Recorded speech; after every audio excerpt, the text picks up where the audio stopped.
चाचा जी सपनवा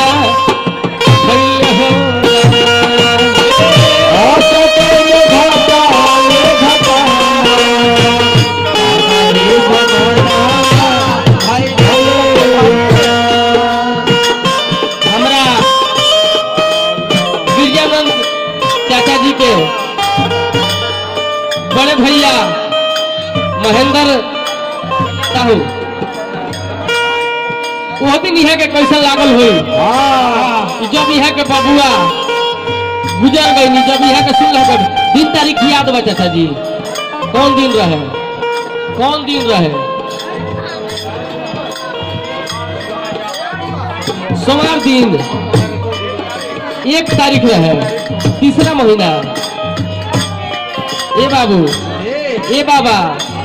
वो दिन कैसन बुझाइल हुई बड़ा बढ़िया दिन के मोल बनी सोमवार के सोमवार के दिन शंकर भगवान के दिन हो सोमवार के माता जी के दिन हो हेकर ससुर तो अतवारे के मोर अतवार के मुँह ले कजिया बीतल ना तले 2-4 जन ले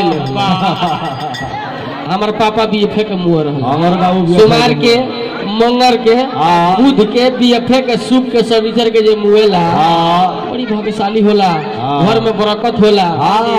लेकिन हेकर ससुर तबारे के मर रहल।